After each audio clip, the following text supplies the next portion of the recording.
Once again, Fairhaven Cemetery has provided a great backdrop for this 12th annual cemetery tour about the history of Santa Ana. This year's theme is What's in a Name? The Hidden History Behind Orange County Place Names. So, for instance, names like Tustin and Majeska Canyon and even Santa Ana, where did the names come from? Refresh my memory. What was the dispute about? I didn't know very well what it was about. Tell me anyway. I wanted my Tustin city to be the biggest city in Orange County. The actors are all from the Thespian Club of the Orange County High School of Arts. It's not stage actors doing certain things a certain way. The students kind of give a little bit of a little flair, their own angle to a lot of the things. It's really nice. To benefit the Santa Ana Public Library Association. We are honored today by the appearance of that great lady of the stage, Madam Helena Majeska, who has graciously refused any compensation for today's performance. When we hosted 50,000 boys from around the world. 50,000 boys? Yes, we hosted the 3rd National Boy Scout Jamboree, the first one west of the mighty Mississippi. Cousin Jim Canyon. Got a nice ring to it, don't it? Yeah, I remember them fellas from the Geologic Society came to mapping these here mountains. But that's not what they called it.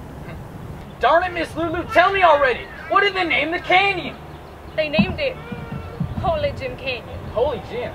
That's right, Holy Jim Canyon. What? How in tarnation? That's history.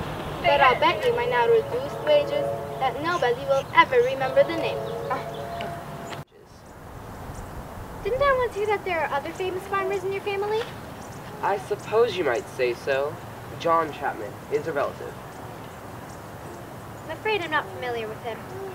You might be more familiar with his nickname, Johnny Appleseed. So you're saying we should refer to you as Charlie Orangeseed, descendant of Johnny Appleseed. Suppose your family of Chapman is the witty one. Gentlemen, no need to argue. Some insist that German pronunciation is only proper one, but I believe that either one is acceptable. One thing I will not tolerate is a mishearing. Not as eager as me. I spent years establishing Tustin City. Why, I painted like that since I was a small girl. town. Her teacher, Anna Althea Hills, who came to California in 1912, was a good teacher in more ways than one. She taught Nellie really how to see a landscape. Hello, my name is Joseph Edward Prentice, but most people know me as Ed or Judge Prentice. I moved to Santa Ana in 1912 because construction of the zoo began. The zoo? You know, the zoo in Santa Ana. Prentice Park. The land Judge Prentice donated.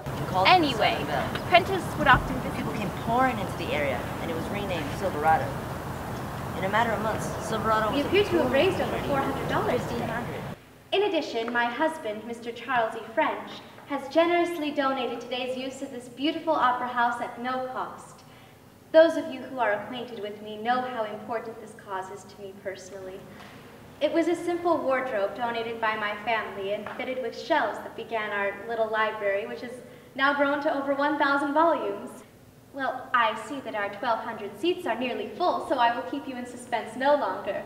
You have patiently waited for the incomparable Madame Majeska. And, Opie or Jessica, whatever's your name, I'm still Helena, the actress. As Mr. Shakespeare. The tour itself has actually won a major historic preservation award from the governor of California, which was a pretty nice little feather on our cap. What's the cutoff point for amount of people? We were trying for the longest time to cut it off at 20 people. We've actually had to boost that to 30 people. Since the tour is outside, it actually makes it pretty easy to have a few extra people. Do you know how many people see this every year? This year we're looking at probably about 400 people. Well, it looks like someone has set up camp right in the middle of Orange County. Let's see what it's all about.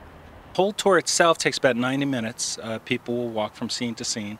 So it's a nice, beautiful, comfortable kind of walk through Fairhaven. The grounds are all nice and flat, and it's very easy to get from point to point. Can you give some information? I know you have books and DVDs available. The Santa Ana Historical Society has a large number of books that we've either partnered with regular mainstream publishers, or in some cases we published ourselves. If you wanted to get involved, where would they maybe go to get information on that? The best place to get involved would be to start off at our website. It's www.santaanahistory.com. It's a good portal for people who are interested in history. Santa Ana was very important, especially in the early days of Orange County. So what happened in Santa Ana was very critical for the county itself. Reporting from Fairhaven Cemetery for Around and About Orange County News, this is Tom Potts.